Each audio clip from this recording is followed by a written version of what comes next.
Hey, what's up, guys?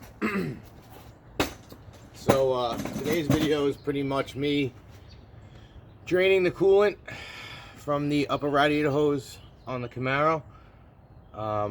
We found that the I guess thermostat housing is corroded and the gasket's bad, so it's leaking pretty bad on the manifold. So we want to get that all taken care of today.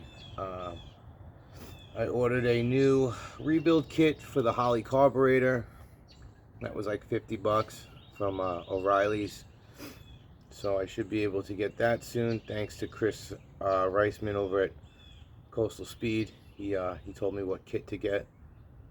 And pretty much, so I'm just going to go ahead and do that now while you guys are here with me on the camera.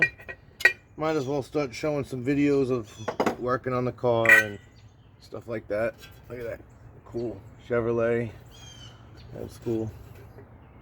I love it.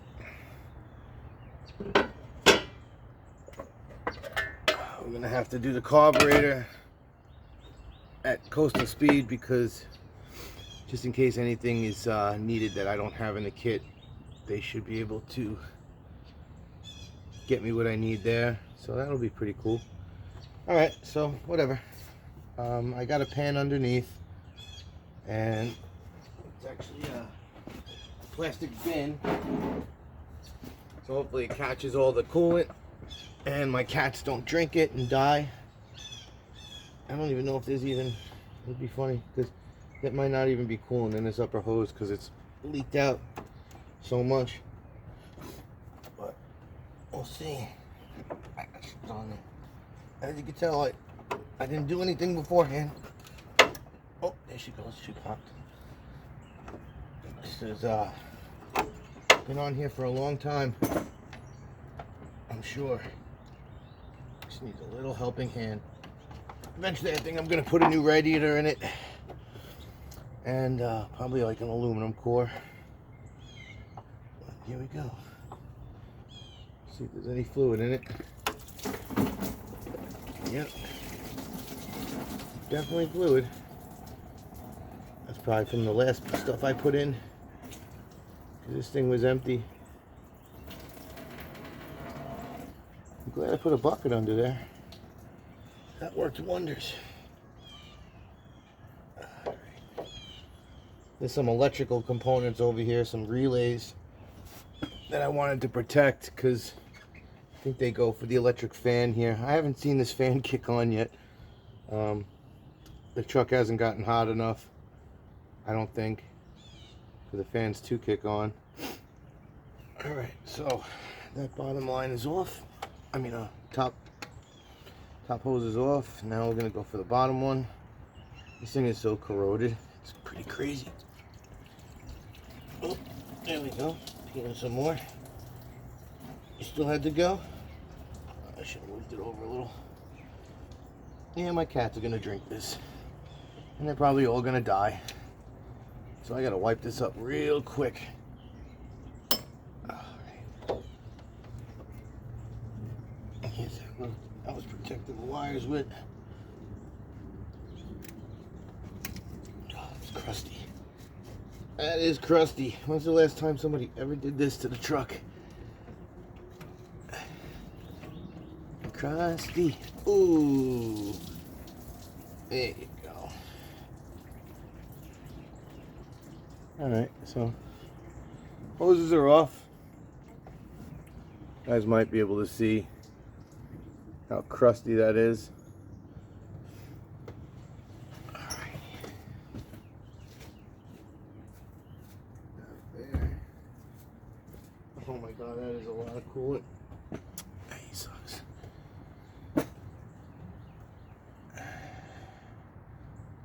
Alright. So I plan on getting this car running hopefully at least by Monday. If I can get over there with the carburetor. I might even, I don't know what I want to do. I don't know if I want to take the carburetor off today once I get the rebuild kit and just put in that front diaphragm at the bottom. Don't do anything else. Just put the front diaphragm in, and then go ahead, put the carburetor back on, and then bring the whole truck over to Chris. That way he can tune it, because he said he'd be able to tune the carburetor on this pretty good. And I think it needs a little bit of a tune. I think it's been a long time since this carburetor has been cleaned up and tuned. I mean, I'm going to do a full rebuild on it. I'm building a, you know, a resto here, so I might as well rebuild the carburetor if I can now, and then start doing other things down the road. I mean, I might have to pull this motor, pull the tranny, pull the drive shafts, all that stuff, redo all the U-joints. I mean, I don't know. I don't even know how the truck really drives. I mean, I drove it up and down my block twice, and it was cool. But those big wheels and tires were just humming, and the truck was shaking like you were on cobblestone roads. It was just doggy. The truck, I mean, felt like the truck moved though. That's the weird part, is like, it felt like I was going a lot faster in that video, and I was driving back and forth on my road. I didn't realize how fast I was going, but then in the video it looked like I was going pretty quick. So really not sure if those tires were causing that feel of kind of going slower when actually going faster.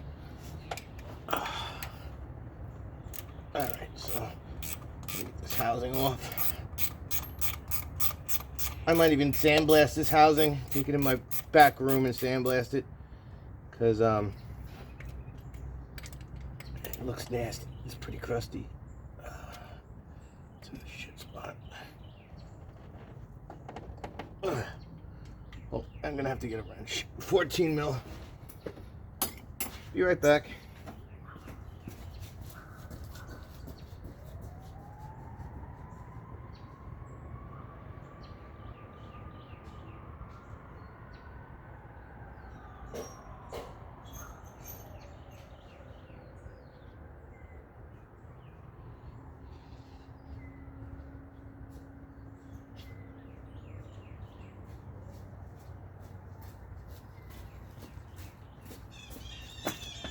Trying to be gentle with her, but I think it's time to break out the big guns.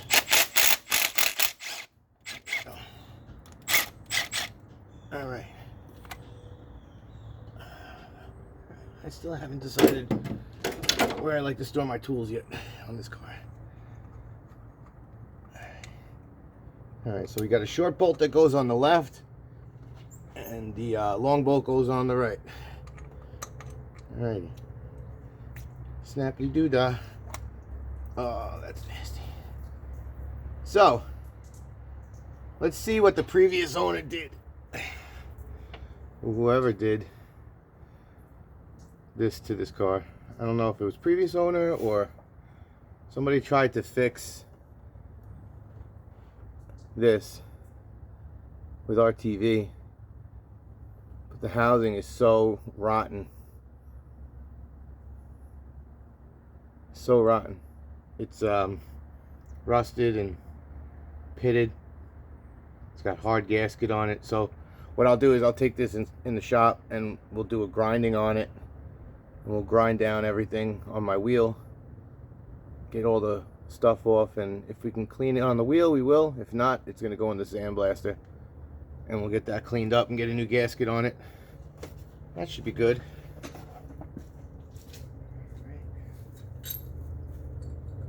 Get that cleaned.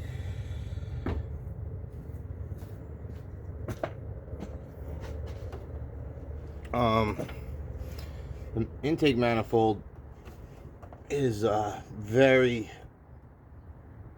I guess the paint is like just chipping off. So I feel like it would be good to take the manifold off and sandblast that too. It's got these anodized bolts. I'm not really too fond of. Would have much rather had some really good ARP head studs or something, but I mean, it looks like it might just be anodized caps and some hex bolts. But just getting some of this gasket off now. Clean this up. Put a new gasket on it and call it a day. and it shouldn't leak anymore. No more stuffing it with RTV as a quick fix and then having coolant leak all over the place. And when I picked the car up, the car literally had no coolant in the upper hose. There was no coolant at the top of the radiator or radiator. I always say that wrong. But yeah, there's no fluid up top. So she was running for a minute, you know, when we were pulling it on the trailer and you know, getting it started for a second. You know, we were running the truck, and I hope we didn't cause any overheating. I didn't see any sort of issues on the thermostat gauge. But yeah, so as I clean up all this coolant, we'll get that cleaned up, and then we'll head inside and get that piece cleaned up on the wheel, and we'll see how it goes. But the thing is I gotta move some ATVs and stuff. They're kind of in the way. There's a piece inside the block. There we go. We don't want you in there. All right, well, let's go up now. Let's go get the razor blade, clean that up. Be right back. Razor blade time.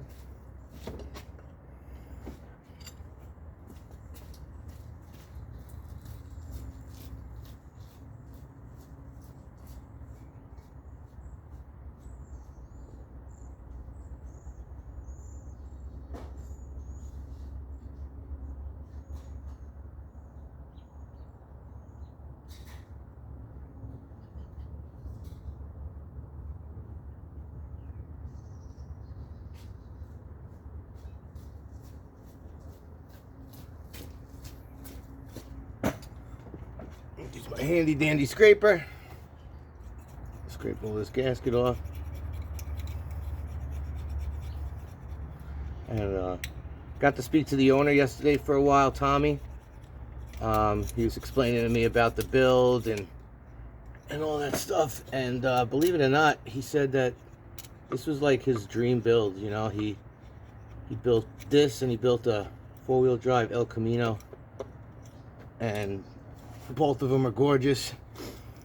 He sent me a picture of it, and he told me, you know, like, this car, he dreamed of it, you know, and he wanted to produce it, and he wanted to build it. So he started searching for a good chassis, and he had found one, so he bought it. So he was kind of preparing for this build. I was mistaken when I said it was like a joke build. I guess that I got some wrong information, but it was not a joke build. This was a dream build. This was a build that was thought about, you know, a build that took time, a build that took a lot of late nights, you know.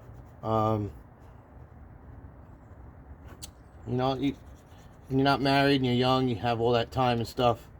But then, you know, life kicks you in the pants one day. And all of a sudden, you're getting married and you're having kids and all that cool stuff. So kind of life gets in the way of your toys. So, you know, I understand that, you know, things have to move on, and you have to move on, and life moves on. But I believe he plans on building another one now with his kids. And it's going to be a big diesel beast. And I hope he can come out and visit us and see the car and drive it. And, you know, ultimately that would be like, you know, my saving. Now someone wants a dehumidifier, and breakfast is ready. Okay. Will you get it? Yes. Okay. So I got to get a dehumidifier out of my container for sale so I could sell that, make some money, recoup what I lost this week because it's been slow, which actually gave me a little time to make some videos and work on the car. All right, so we're pretty clean here. Good stuff. Now, like I was saying, Tommy is a great dude, and I believe he deserves the recognition for this build. you know, because as he said, it was the mastermind. You know, he spent long days and long nights working on this thing, and you know, it was his dream. So let's remember him for what he built. And there was a lot of other people involved. I'm going to put up a list of names of everybody who was involved in the build, so that everybody can get their recognition. But ultimately, Tommy was the builder, the owner, the buyer. He owned the gas station. He owned the Texaco station on Newbridge Road. You know, he was the guy. You know, if anybody was going to build something crazy, it was going to be him. He had some really great ideas with the El Camino. I mean, like I said, got some pictures. It's absolutely gorgeous. And I asked him if he was ever going to try to look for it, and he said no. He said he just wants to build, like I said, a new one with his kids, which is respectable. I respect that. I'm just very happy to be able to talk to these guys and to be involved with them, because I mean, how cool is that to actually talk to the guy who built the car that you are now restoring? That's just cool to me. I got a lot of cleaning to do on this housing here. It's really nasty. I'm gonna get my wheel on my drill and try to clean that up a little bit. But yeah, I mean, it's just so cool to be able to talk to them and talk to him and talk to people. And you know, more people are starting to see the car now online, and they're starting to see the videos, and you know, new people that have touched the car, worked on the car, been in the car, played with the car, driven in the car, drove the car. They're all starting to come out and say, hey, you know, that was me, you know, I was there. And I think the story is going to get better and better ultimately as we go. I was telling this guy Rob yesterday, who was friends with Tommy and Harry and a whole bunch of other guys who had their hands in this build.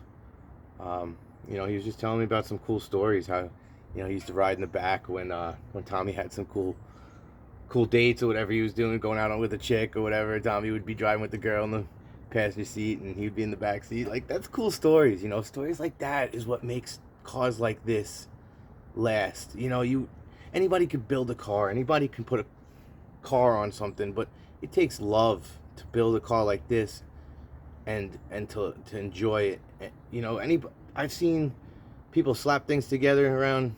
I'm just like, wow, that's a little sketch. This car don't look like it was, you know, built from like a factory, but it also doesn't look like it was rushed. You know, like he said, it was done in a year. So that's a long time, you know, long nights, long days working on this thing. And now it's mine, you know, it's back to being me. And I feel like almost like I wonder, you know, people say online that there's like, oh, you know, you destroyed a Camaro, or, you know, oh, I would have never done that, or oh, hillbilly mullet style, whatever it is. But they don't realize, you know, my sentimental value with the car. It's really, I don't put a value on this car. You know, someone can come and offer me $100,000 for this car right now, and I'd be like, just go build your own, because there's more value sentimentally to this car to me than it would be to anybody else. And you know, it's part of my family, part of my history, part of my childhood, and that's what drove me to chase the car for as many years as I did. And when I did find the opportunity to get it back, I did everything I could, scramble money together to get money and move my ass down to Maryland and pick this thing up. You know, it's like, that was a hell of a drive. I didn't want to do that drive. That drive sucked. I was caught in the rain and the storms. It was terrible. But it's all good. Ow. People here buying stuff. But yeah, so that's that for now.